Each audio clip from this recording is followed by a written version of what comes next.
साथियों नमस्कार। आज महाकाल पॉडकास्ट के स्टूडियो में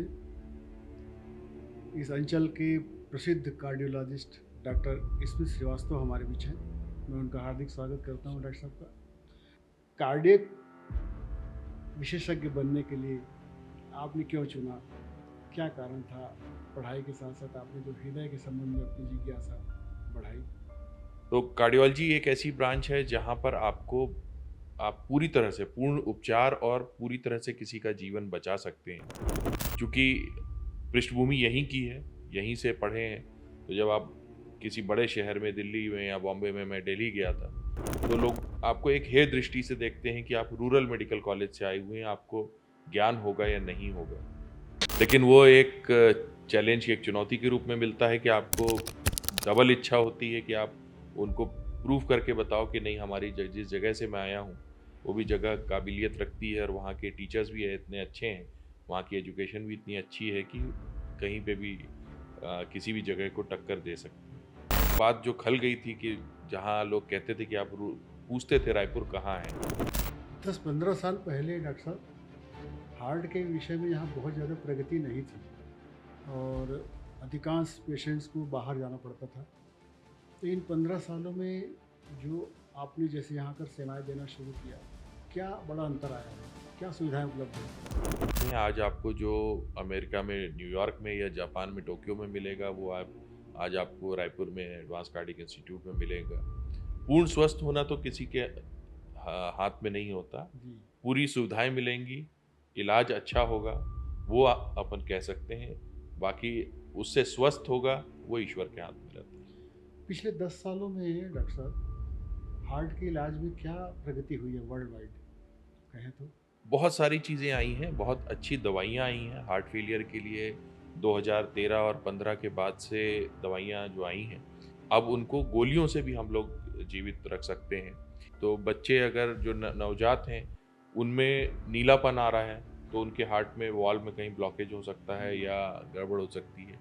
अगर वो दूध पीते समय उनके माथे पे पसीना आ रहा है या एक बार में वो 2 या 3 मिनट से ज़्यादा दूध नहीं पी पाते हैं, फिर ब्रेक लेते हैं, फिर पी रहे अच्छा। हैं, तो भी उनके हार्ट में सुराख हो सकता है। कि सब लोग जन-सामान्य में एक मान लेते हैं कि ये गैस के कारण हो रहा है। तो उसके लिए एक कहावत जो हम लोग अक्सर उपयोग में लाते हैं कि ज your body whispers, listen to it, otherwise it will shout. यानी बॉडी जब आपको फुसफुसा के बता रही है कि मुझे कोई परेशानी है, सुन लेना चाहिए। अगर आप नहीं सुनेंगे तो जब चिल्ला के बताएगी तो आपको दिक्कत हो सकती है। साथियों नमस्कार। आज महाकाल पॉडकास्ट के स्टूडियो में इस अंचल के प्रसिद्ध कार्डियोलॉजिस्ट डॉक्टर स्मित श्रीवास्तव हमारे बीच हैं। मैं उनका हार्दिक स्वागत करता हूं। डॉक्टर साहब का डॉक्टर स्मित श्रीवास्तव रायपुर के सबसे बड़े मेडिकल कॉलेज के विभाग अध्यक्ष हैं हार्ट के। हृदय रोग विभाग से आपका जुड़ाव लंबे अरसे से है और आपने ऐसे बहुत से मरीजों को जीवन दान दिया है जिन्हें बहुत तकलीफ थी और जो बाहर जाने की स्थिति में नहीं थे, और उनके आने से हम कह सकते हैं कि छत्तीसगढ़ में हृदय रोग के संबंध में एक बड़ी संभावना उम्मीद की जागी है। जैसे कि किसी को हार्ट की तकलीफ हो तो आदमी बॉम्बे, चेन्नई, हैदराबाद जैसे शहरों का रुख करता था, लेकिन आज रायपुर में इतनी बेहतर चिकित्सा सुविधा उपलब्ध है कि यहाँ पर आज ओपन हार्ट सर्जरी भी होने लगी है। तो इन सारी बातों पर प्रकाश डालेंगे, कुछ उनके बारे में, हृदय रोग के बारे में हम उनसे पूछेंगे। डॉक्टर स्मित श्रीवास्तव का जन्म और लालन पालन जो है लगभग लगभग छत्तीसगढ़ की ज़मीन पर हुआ है। तो डॉक्टर श्रीवास्तव जी, आप ये बताएं कि कार्डियक विशेषज्ञ बनने के लिए आपने क्यों चुना, क्या कारण था?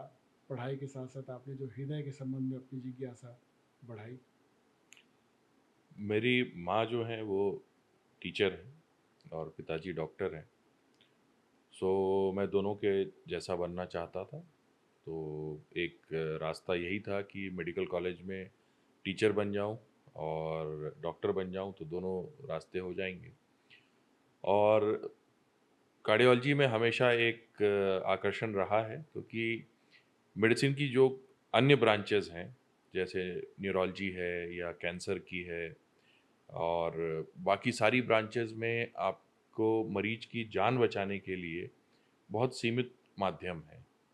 और अक्सर कैंसर का पेशेंट बहुत कम होते हैं जो जो ठीक होते हैं, या लकवे का पेशेंट है वो रिकवर होते हैं। ज़्यादातर पेशेंट को समस्या बनी रहती है।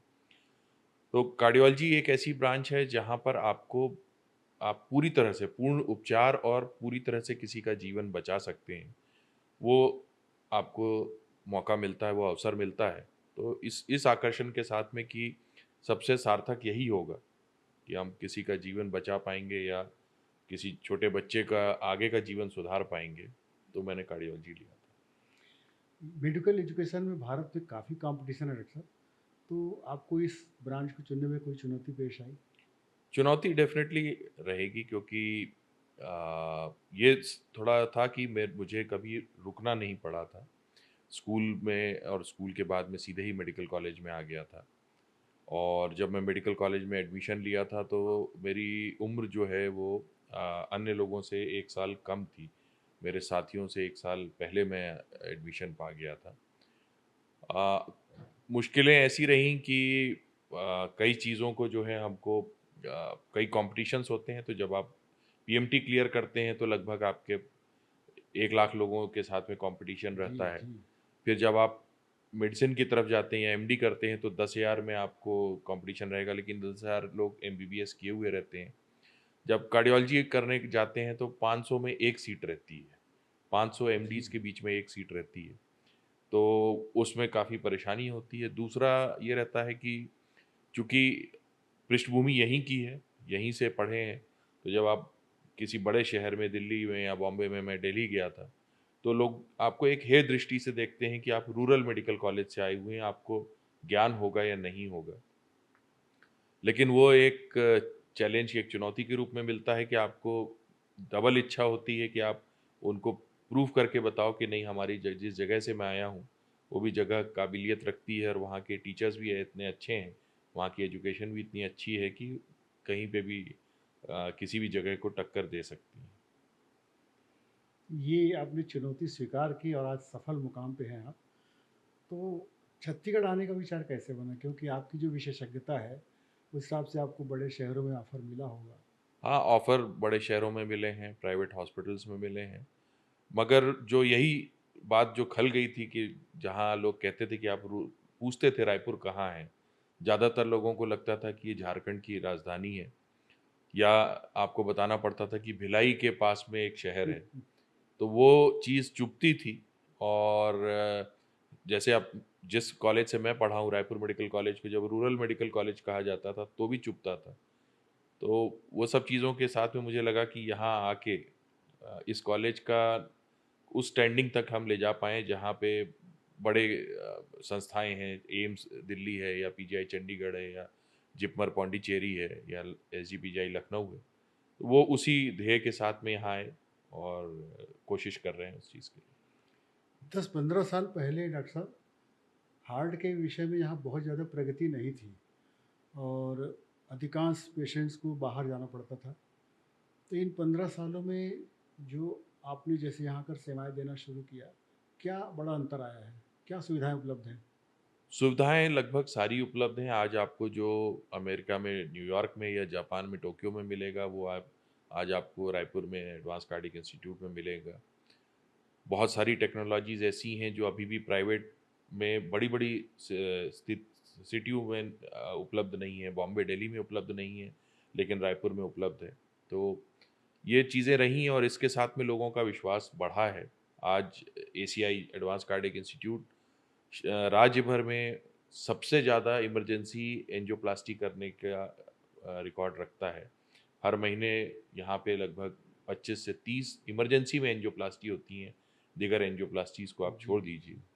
तो इससे ये समझ में आता है कि लोगों का विश्वास बढ़ा है, लोग यहाँ रुक रहे हैं और इमरजेंसी में आप पहुँच रहे हैं। तो जो सुविधाएँ पूरी उपलब्ध हैं यहाँ? सुविधाएँ बहुत अच्छी उपलब्ध हैं, अच्छा, पूरी तो कभी नहीं होती क्योंकि मन कभी भी ये नहीं कहता कि इक्विपमेंट, इंस्ट्रूमेंट सारे। इक्विपमेंट सारे हैं जो आपको किसी भी बड़े शहर में, मैंने कहा कि आपको न्यूयॉर्क और टोक्यो में भी अगर आप कंपेयर करेंगे, तो उनके बराबर के इक्विपमेंट्स हमारे पास में उपलब्ध हैं जी। और वो उपयोग में हो रहे हैं। तो अगर एक मरीज को हार्ट की तकलीफ होती है, तो उम्मीद करते हैं कि यहाँ सारी सुविधाएं मिलेगी और वो पूर्ण स्वस्थ हो सकता है। पूर्ण स्वस्थ होना तो किसी के हाथ में नहीं होता। जी। पूरी सुविधाएँ मिलेंगी, इलाज अच्छा होगा, वो अपन कह सकते हैं। बाकी उससे स्वस्थ होगा, वो ईश्वर के हाथ में रहता है। पिछले 10 सालों में डॉक्टर साहब, हार्ट के इलाज में क्या प्रगति हुई है वर्ल्ड वाइड, कहें तो? बहुत सारी चीज़ें आई हैं, बहुत अच्छी दवाइयाँ आई हैं हार्ट फेलियर के लिए। 2013 और 15 के बाद से दवाइयाँ जो आई हैं, बहुत अच्छी हैं, जिसके कारण पहले हार्ट फेलियर में मरीज की लगभग 50% मरीज 5 साल में मृत हो जाते जी, थे। जी। अब उनको गोलियों से भी हम लोग जीवित रख सकते हैं। इसके अलावा बहुत सारी डिवाइसेज़ आई हैं, जिनमें मतलब एंजियोप्लास्टी और स्टेंट तो लगभग 90 के दशक में आ गया था। लेकिन इसके अलावा ऐसे वाल्व आ गए हैं या बाईपास की ज़रूरत ना रहे, उस तरह की भी चीज़ें आ गई हैं। इंडिया का पहला लेज़र जो है वो हमारी संस्था में आया है। पहला लेज़र का केस हमारी संस्था में हुआ है। छोटे बच्चों के लिए जिनके सुराख रहते हैं, उनके लिए डिवाइसेज़ आई हैं, बटन से ही बंद कर देंगे। किसी को छाती खोल के ऑपरेशन करने की अब आवश्यकता धीरे-धीरे शनै-शनै कम होती जा रही है। पहले इसके लिए ओपन हार्ट सर्जरी होती थी। पहले ओपन हार्ट सर्जरी होती थी, अब धीरे-धीरे जो-जो ओपन हार्ट सर्जरी में होते थे, उनके ऑपरेशन के सिद्धांतों को मिनिएचराइज़ करके, उनको सूक्ष्म करके पैर के रास्ते जैसे वाल्व का मैंने आपको बताया, तो पहले वाल्व डालने के लिए छाती खोली जाती थी, अब वाल्व डालने के लिए इवन सर्जन भी जो हैं, मिनिमल एक्सेस यूज़ करते हैं, यानी एक दूरबीन से कर लेते हैं। जी, जी। और हम लोग उसको पैर के रास्ते पैर में एक छोटा-सा छेद करके उससे एक तार डाल के, उस तार पे वाल्व को पहुँचा के वैसे काम कर लेते हैं। तो धीरे-धीरे जो है सुविधाएँ बढ़ रही हैं। पहले ओपन हार्ट होता था, आपको महीने भर के लिए दाखिल रहना पड़ता था, अभी 5 दिन के लिए दाखिल रहना पड़ता है। लेकिन अगर एंजियोप्लास्टी हुई है या पैर के रास्ते वाल्व बदला है, तो आप अगले दिन घर जा सकते हैं। अमेरिका में 2 घंटे बाद घर भेज देते हैं। सो मतलब आप इससे सोच सकते हैं कि जिसको 15 दिन का बेड रेस्ट होना है, वो 15 घंटे में घर पहुँच के अपने काम पे जा सकता है। इतनी आधुनिक चिकित्सा प्रणाली विकसित हो गई है। जी, अच्छा डॉक्टर साहब, एक चीज़ और ये था कि जो कार्डियोलॉजिस्ट है और कार्डियो सर्जन है, इसमें डिफरेंस क्या हो सकता है कि कौन कौन सी सर्जरी सर्जन करता है और बहुत सारे इलाज जो है कार्डियोलॉजिस्ट करता जी। है? सो दोनों बिल्कुल ही पृथक हैं। एमबीबीएस के बाद में जो लोग मास्टर ऑफ सर्जरी है यानी एमएस करते हैं, वो आगे जाके मास्टर ऑफ चीरोलॉजी यानी एमसीएच जी, कार्डियक जी। सर्जरी करते हैं। और जो लोग एमडी मेडिसिन करते हैं यानी डॉक्टर ऑफ मेडिसिन रहते हैं, वो आगे चल के doctor of medicine in cardiology, DM cardiology कहलाते हैं। सो मुख्य अगर अंतर आप साधारण शब्दों में समझना चाहेंगे तो सर्जन का काम रहता है चीरा लगा के अंदर पहुंचना, और कार्डियोलॉजिस्ट का काम रहता है कि एक छोटे से सुई से छेद करना और उस छेद से एक तार को पहुंचाना और उस तार से ऑपरेट करना। तो ये कार्डियोलॉजिस्ट कर लेता है। ये कार्डियोलॉजिस्ट तो करता पेसमेकर काम, वाल्व बदलने का काम, ये सब कार्डियोलॉजिस्ट कर लेता है। है। जो लगभग सारी चीज़ें जो एक सर्जन कर सकता है, लगभग 95 या 90% चीज़ें कार्डियोलॉजिस्ट उसको एक तार के माध्यम से कर लेता है। लेकिन उसमें भी अंतर ये रहता है कि कुछ मरीजों को आवश्यकता होती है कि उनको ओपन हार्ट जी। या दूरबीन वाली सर्जरी की आवश्यकता होती है, तो फिर वहाँ हमारे जो सहयोगी कार्डियक सर्जन हैं, वो लोग उसमें करते हैं। उनको जहाँ लगता है कि इसको सर्जरी बड़ी ऑपरेशन की ज़रूरत नहीं है, तार के माध्यम से काम हो जाएगा, तो वो हम लोग करते हैं। ऐसी जानकारी मिली है हमको कि विश्व स्तर की कुछ बातें मेकाहारा में की जाती हैं, बताना चाहेंगे? कुछ चीज़ें हम लोग कह सकते हैं भाग्यशाली थे, जिसमें एक टाकायासु करके एक बीमारी होती है जो जापानीज़ और इंडियंस में होती है, फीमेल्स में होती है। तो एक महिला थी, जिन यंग महिला थी, उनको हुआ था। उनकी जो महाधमनी थी, एओर्टा थी, वो बंद थी और 100% बंद थी, जिससे हम कुछ भी और डिवाइस नहीं डाल सकते थे। तो उनको हम लोगों ने लेज़र के माध्यम से उस नस में छेद करके फिर उस नस को खोला था। तो वो विश्व का अपने तरह का पहला प्रकरण था। उसी तरह से स्पेन के बाद में हम लोगों ने एक किया था कि अ, हार्ट की नसों में बहुत ज़्यादा कैल्शियम जमा हुआ था। उसको तोड़ने के लिए ध्वनि से हम लोग तोड़ते हैं। एक बलून होता है जो ध्वनि तरंगों से कैल्शियम को ध्वस्त करता है। लेकिन वो बलून काफ़ी मोटा होता है। जी। तो उसको डालने के लिए पहले हमने लेज़र से उसमें जगह बनाई, रास्ता बनाया। तो ये विश्व का स्पेन के बाद दूसरा केस था। एक चाइना के बाद में किया था, जहाँ पुराना पेसमेकर डला हुआ था। यहाँ इस मरीज को मध्य प्रदेश में डला था। फिर वहाँ से इन्फेक्ट होके वो हमारे पास आया। जी। प्रयास किया गया, प्लास्टिक सर्जरी वालों ने दूसरी तरफ डाला, फिर भी वो इन्फेक्शन रहा। तो फिर ये निर्णय लिया कि उसकी सारी पेसमेकर और सारे तारों को निकाला जाएगा। तो उसको लेज़र लीड एक्सट्रैक्शन किया गया और फिर उसको विश्व का सबसे छोटा, लगभग 50 पैसे के सिक्के के बराबर का पेसमेकर होता है, वो इम्प्लांट किया ताकि उसको इन्फेक्शन ना फैले। तो ये भी चाइना के बाद वर्ल्ड में दूसरा केस था। मतलब रायपुर के इस हॉस्पिटल्स में बड़े काम हो रहे हैं और उल्लेखनीय काम हो रहे हैं, जी। मैं कह सकता हूँ। अच्छा, ये जो चल रही एक बातें लगातार आ रही है कि एआई और आर्टिफिशियल इंटेलिजेंस के माध्यम से या रोबोटिक सर्जरी के माध्यम से, इसमें क्या है हार्ट के लिए संभावनाएं डॉक्टर साहब? रोबोटिक सर्जरी तो बहुत अच्छी चीज़ है और हमारे सर्जन्स उसको बड़ी जल्दी अडॉप्ट कर रहे हैं। और उसमें उनको लाभ ये रहता है कि हाथ का आपका मूवमेंट जो है, जी। वो एक निश्चित रहता है। लेकिन रोबोट की आर्म का जो मूवमेंट है, वो कितने भी एंगल्स में हो सकता है। आप 360 डिग्री उसको घुमा सकते हैं और बहुत छोटे हाथ, आपकी 5 उँगलियाँ ही जाएँगी जब भी। वहाँ हो सकता है कि आप 2 उँगलियों में या 1 उँगली के आगे सुई से काम चला लें। लेकिन कार्डियोलॉजी में जो है, रोबोटिक कैथ लैब्स जो आए थे वो रिकॉल कर लिए गए, यानी जो कंपनी बना रही थी उन्होंने वापस ले लिए। क्योंकि कार्डियोलॉजी में पाया गया कि जो तार जिससे मैं बता रहा था कि हम काम करते हैं, उस तार से हमको वापस फीलिंग होती है। अब उससे हम लोग सेंसेशन से हम लोग समझते हैं कि आगे हार्ट के अंदर ब्लॉकेज कठोर है, नरम है, क्या करना है। वो ये रोबोट की आर्म के माध्यम से उतना नहीं पता चलता था। तो अल्टीमेटली जो कंपनी बना रही थी, उसने पूरे विश्व भर से रोबोटिक आर्म कैथ लैब में हटा दी है, लेकिन सर्जरी में सब जगह आ रही है। और एआई तो बहुत अच्छी चीज़ है, जिसका सबको ज्ञान भी होना चाहिए और उसको उपयोग करना भी आना चाहिए और उपयोग करना चाहिए। आपको आप सिंपल बातों में अगर समझ पाएँगे कि आपको यहाँ से कहीं 5 किलोमीटर दूर जाना है, आप पैदल जा रहे हैं या आप किसी वाहन पे चढ़ के जा रहे हैं, तो एआई वाहन है। चलाना आपको है, कहाँ जाना है वो आपको निर्णय लेना है। एआई सिर्फ़ आपके लिए माध्यम, एक वाहन भर है, जो आपको यहाँ से वहाँ समय बचाएगा, सरलता से ले जाएगा, आपकी शक्ति को बचाएगा, ताकि वहाँ जाके आप काम कुछ और अच्छा काम कर सकें उस बचे हुए समय में, बचे हुए शक्ति में। अगर आप पैदल जाते हैं तो आपकी शक्ति का भी ह्रास होता है और समय का भी। तो एआई को आप वैसे ही मान के चलें कि वो आपके लिए आगे बहुत कोई चुनौती नहीं है इसमें? चुनौती कभी नहीं रहेगी। आप जैसे आपने रोबोटिक सर्जरी के बारे में बताया कि रिकॉल कर लिया उसको, रोबोटिक कैथ को, अगर इसको और एडवांस कर ले, इसका सेंसर डेवलप कर लें, बहुत ज़्यादा आगे विज्ञान लगातार प्रयोग कर रहा है, तो क्या ये चुनौती पेश नहीं करेगा? जब हम लोग स्टूडेंट थे, तो सर्जरी के जो प्रोफ़ेसर थे, वो कहा करते थे कि यहाँ सबसे अच्छा टाँका कौन लगाता है?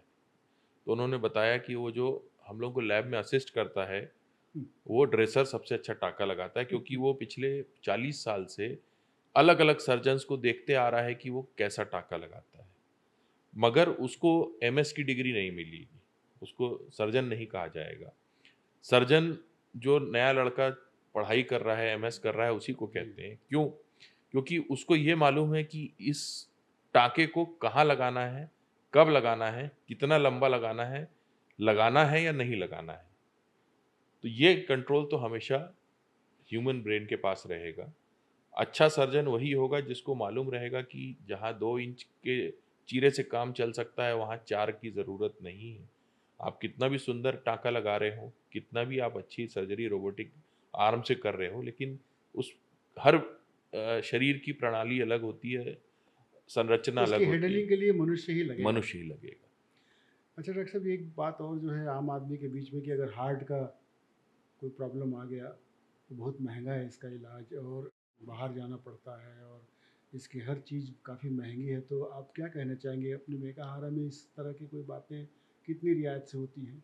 मेकाहारा में सब चीज़ें फ्री होती हैं और जो बिलो पॉवर्टी लाइन है, उनके लिए तो सरकार की तरफ से सारी चीज़ें फ्री हैं। अबव पॉवर्टी लाइन के लिए भी सरकार ने एक इतना अमाउंट तो रखा हुआ है योजनाओं में कि उनके जो रोज़ के हार्ट की प्रॉब्लम्स आती हैं, ये आती हैं, उनका इलाज आराम से हो सके। दवाइयाँ काफ़ी उपलब्ध हैं, बहुत आधुनिक दवाइयाँ उपलब्ध हैं, जिनके कारण जो है लाइफ आराम से रहती है। इसलिए ऐसा कहीं प्रतीत नहीं होता कि आपको कोई परेशानी हो। अगर किसी को विशेष आवश्यकता की ज़रूरत है तो भी योजनाएँ हैं सरकार के पास में, जिनमें वो अप्लाई कर सकते हैं और मदद मिल जाती है। तो ज़्यादातर मरीजों को एटलीस्ट एडवांस कार्डियक इंस्टीट्यूट में तो किसी तरह से खर्च करने की ज़रूरत नहीं पड़ती। एक बात और देखने में आ रही डॉक्टर साहब, हम लोग को सुनने में आ रही है कि जंक फूड है, फास्ट फूड है, सोशल मीडिया का ज़माना है और लाइफ स्टाइल में जो बदलाव आ रहा है, क्या आपको महसूस होता है? लंबे समय से आप काम कर रहे हैं, तो क्या 20-25 सालों में क्या ये तकलीफ बढ़ रही है हार्ट की? डेफ़िनेटली आप अगर गौर करेंगे तो जो पश्चिमी देश हैं वहाँ स्मोकिंग कम हो गई है, हमारे यहाँ स्मोकिंग राइज़ में है। अगर आप ये समझेंगे कि पहले हम लोग का जो भोजन है वो बेसिकली कार्बोहाइड्रेट रिच भोजन रहता था, यानी भात वाले या चावल वाले चावल ज़्यादा रोटी ज़्यादा था। रहता रहता है। उसका ये कारण था क्योंकि हम कृषि प्रधान थे, तो सुबह आपको एनर्जी चाहिए होती थी खेतों में काम करने के लिए। अब आप खेत में काम करना बंद कर दिए, लेकिन आप खाने की भोजन वैसे ही कर रहे भोजन हैं। वैसे ही रखें, तो वो भोजन शरीर लालची होता है बहुत क्योंकि अच्छी बात कही आपने। उसको रहता है कि अकाल कब पड़ जाएगा ये उसको पता नहीं रहता है। ये उसने अपने पूर्वजों मतलब डीएनए में देखा हुआ है कि अकाल पड़ते हैं, तो संचय करने की उसकी इच्छा रहती है। संचय करने के लिए वो एनर्जी को वसा में, फैट में कन्वर्ट करता है। फैट वो लिवर में, फिर स्किन के नीचे, फिर अल्टीमेटली धमनियों के अंदर स्टोर करता है और वो फिर हार्ट के कारण बन जाता मतलब ये हमारी भोजन शैली में कार्बोहाइड्रेट की मात्रा ज़्यादा है, है। जी, कह सकते हैं। उस समय हाँ, तो चला आ रहा है, तो आज उसको बदलने की ज़रूरत है। आज उसको बदलने की इसके ज़रूरत कारण बढ़ रही है इसकी दर हार्ट की है। बीमारी की? डेफ़िनेटली बढ़ रही है। आपको डायबिटीज़, ब्लड प्रेशर दोनों बढ़ रहे हैं, दोनों कारक हैं हार्ट डिज़ीज़ के। जी, जी। स्मोकिंग बढ़ रही है, ग्रामीण क्षेत्रों में गुड़ाखू का सेवन बढ़ रहा है। गुड़ाखू बहुत बड़ा कारण ये सब रहता है। घातक है बहुत ज़्यादा। हाँ, स्पेशली यंग फीमेल्स में जो होती हैं, यंग महिलाएँ हैं, उनमें गुड़ाखू बहुत बड़ा कारण होता है क्योंकि उनमें और कोई रिस्क फैक्टर नहीं होता है। लेकिन गुड़ाखू का इस्तेमाल करने के कारण उनको हार्ट अटैक्स आते हैं। एक और जो चर्चा आम हो रही है कि स्ट्रेस भी बहुत बड़ा कारण होता है, तो क्या ऐसा लगता है डॉक्टर साहब कि ये सब बीमारियों के लिए स्ट्रेस भी बड़ा कारण है? स्ट्रेस बहुत बड़ा कारण तो नहीं है, स्ट्रेस कभी प्रेसिपिटेटिंग फैक्टर हो सकता है। मगर हमको ईश्वर ने बनाया तो जंगल में शेर से शिकार होने के लिए और उसके शिकार को खाने के लिए बनाया है। तो उससे बड़ा स्ट्रेस तो कभी अभी नहीं है। आपको अभी तो तीनों वक्त खाना मिल जाता है, आप चार दीवारों की सुरक्षा में रहते हैं, आप सड़क पे चल रहे हैं तो भी आप एक किसी वाहन के अंदर रहते हैं। तो स्ट्रेस तो अभी उतना नहीं है जितना उस समय हुआ करता लेकिन था। फिर भी ऐसा कहते हैं कि डिप्रेशन, एंजाइटी आज बहुत ज़्यादा हो रही है, क्या कारण है इसका? उनसे मनोविकार हो रहे हैं अच्छा, और हार्ट से उसका लेना देना बहुत ज़्यादा अच्छा। नहीं है। इतना स्ट्रेस तो हमको झेलने के लिए ईश्वर ने बनाया हुआ है। लेकिन कहते हैं कि डिप्रेशन का एक मरीज अगर बहुत ज़्यादा पीड़ित हो तो हार्ट अटैक की संभावना रहती है, क्या कहते हैं? बहुत ज़्यादा तो नहीं रहती है, अच्छा, डायरेक्ट तो नहीं रहती है, लेकिन एक अलग स्ट्रेस कार्डियोमायोपैथी करके एक अलग विकार होता है, लेकिन बहुत रेयर होता है। जिसमें जब कहते हैं कि हमने किसी बुरी खबर को सुन लिया और अचानक हार्ट फेल हो जी, गया, जी। वो स्ट्रेस कार्डियोमायोपैथी होती है, लेकिन वो बहुत बहुत विलक्षण है, बहुत कम होती है। आप लगातार मरीजों को देख रहे हैं, बच्चे से लेकर बूढ़े महिलाओं सभी को। ऐसा कोई भावनात्मक स्मरण है, कुछ सुनाना चाहेंगे? बहुत से हैं, उसमें हर मरीज एक नए नए तरह का जो है वो संबंध बना स्थापित कर लेता है। मुझे जो मतलब एक टेक्निकल रहता है, हम लोग जो डॉक्टरी करते हैं तो एक उसमें एक ये रहता है कि आपको पेशेंट के साथ में भावनात्मक रूप से जी, जी। जुड़ना सही नहीं होता क्योंकि फिर आप अगर उसको कोई दुःख या होता है तो आप अगले मरीज का इलाज नहीं कर पाएँगे। लेकिन एक इंस्टेंस मैं हमेशा याद रखता हूँ कि एक छोटी बच्ची का मैंने हार्ट का सुराख बंद किया था और उसके पिताजी ने बाद में आके मुझे मतलब कई वर्षों बाद वो मुझे मिले, वो कहीं किसी होटल में बह रहे थे। तो वो वेटर थे, उन्होंने आके वहाँ पैर पड़ लिया और पूछा बोला कि आपने ये बच्ची का 2 बार जीवन बचाया है। तो तो मुझे मैं बोला ये कैसे बोल रहे हो? तो उसने बोला सर एक तो जब आपने छेद बंद किया हार्ट का तब और चूँकि उस छेद बंद करने की प्रक्रिया में आपने सिर्फ़ एक तार का इस्तेमाल किया, कहीं निशान नहीं छोड़ा। तो जब ये विवाह योग्य होगी तो ऑपरेशन अगर हम करते तो छाती पे एक कट का निशान या कुछ रहता, तो उस समय समस्या होती। तो मुझे समझ में आया कि कई बार जो है मेडिकल इंडिकेशंस या मेडिकल टर्म के बाहर, साइंस के बाहर भी जो है सामाजिक या सोशल साइंस है, जिसमें भी और भी चीज़ें हैं जिनको वाह! हमको ध्यान रखनी रहती हैं। तो ये जो मानसिक दबाव आपको भी बना रहता है, लगातार ओपीडी में बैठना, फिर सर्जरी करना, ओटी में जाना, आप कैसा मैनेज करते हैं डॉक्टर साहब? मैं इसको काम नहीं मानता, मैं इसको वीडियो गेम मानता हूँ। वाह! तो जब वीडियो गेम खेलते हैं, आप देखिए बच्चे वो घंटों 18 घंटे वीडियो गेम खेल लेंगे और उनको कोई दिक्कत नहीं होती। जी, जी। मैं जहाँ ट्रेन हुआ पीजीआई चंडीगढ़ में, वहाँ मेरे प्रोफ़ेसर्स आज भी 12 से 18 घंटे, 16 घंटे काम करते हैं। उनकी उम्र 70 के ऊपर हो गई है, तो भी वो आपको सुबह चकाचक दिखेंगे, रात के 11 बजे भी वो उतने ही चकाचौंध दिखेंगे। तो वो लोग मेरे को प्रेरणा देते हैं कि आपको उसमें कहीं जिस चीज़ में आपको आनंद आ रहा है, जिसमें आपको रस आ रहा है, उसमें आपको कभी थकान नहीं होती। वाह! तो आप मैनेज कर लेते हैं पूरा।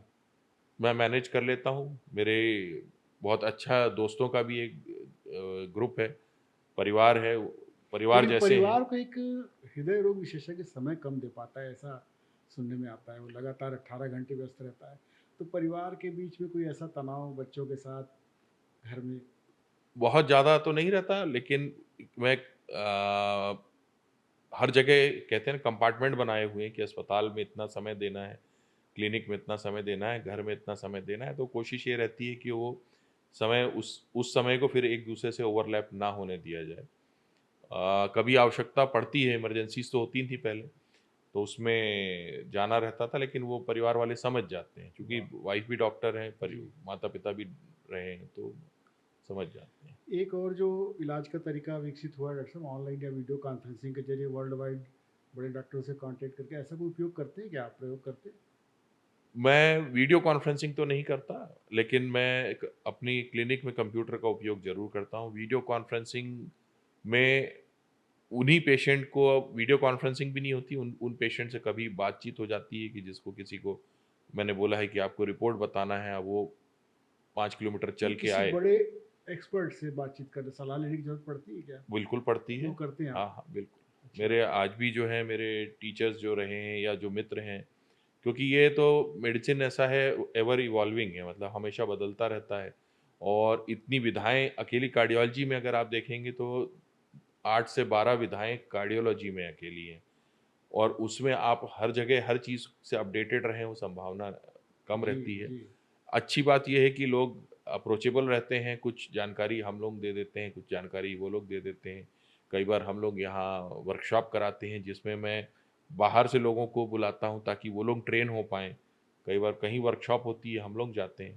तो ये तो कंटिन्यूअस प्रोसेस चलती रहती है। एक और आपसे बहुत ही ज़रूरी बात जो 3-4 बिंदुओं पर मुझे जानना था डॉक्टर साहब, कि हार्ट के तकलीफ़, किसी तरह की हार्ट की अगर तकलीफ़ है, उसके लक्षण हमारे बहुत से पेशेंट नहीं समझ पाते, और किस-किस तरह की तकलीफ़ें होती हैं और उनका इलाज कैसा होता है? अगर उसको बताना चाहें तो बड़ा अच्छा होगा हमारे ये तो दर्शकों के लिए। बहुत मतलब इसके लिए तो बहुत विस्तृत चर्चा होगी, लेकिन फिर भी उसको जैसे संक्षेप। वाल्व के बारे हाँ, में, पेसमेकर के जी। बारे में, ओपन हार्ट बाईपास, एंजियोप्लास्टी, कुछ बातें ऐसा जी, बता दें। तो संक्षेप में यही समझ सकते हैं कि हम बच्चों से शुरू करते हैं, तो बच्चे अगर जो नवजात हैं, उनमें नीलापन आ रहा है, तो उनके हार्ट में वाल्व में कहीं ब्लॉकेज हो सकता है जी। या गड़बड़ हो सकती है।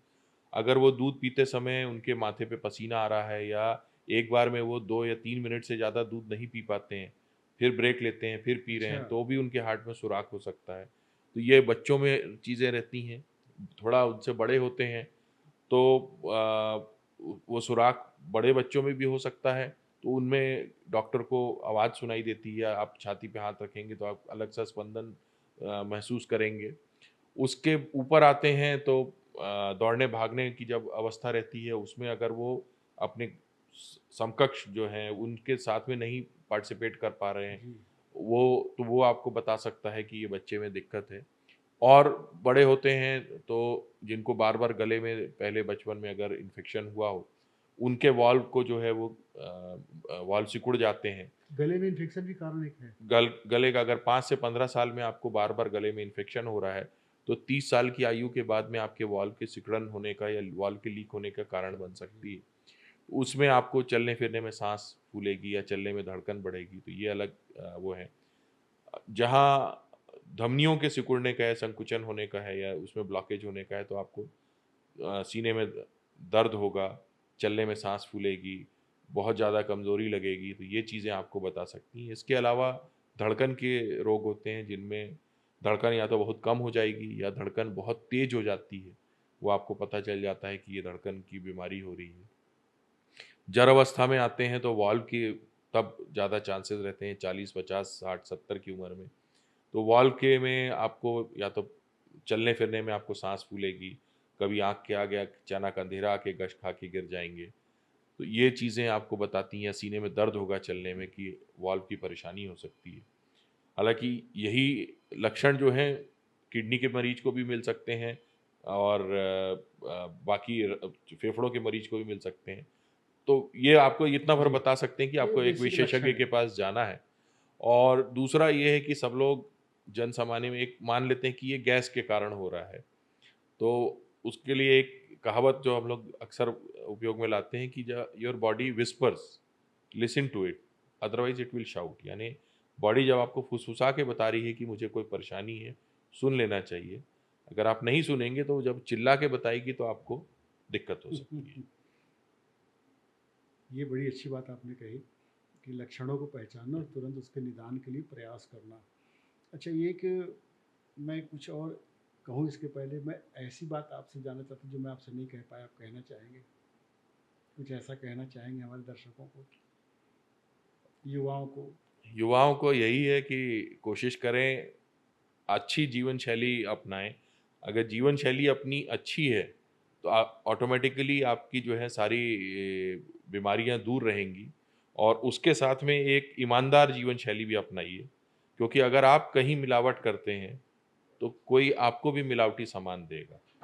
तो वो चक्र जो है, कर्म का चक्र, आपको बराबर आप पर आएगा।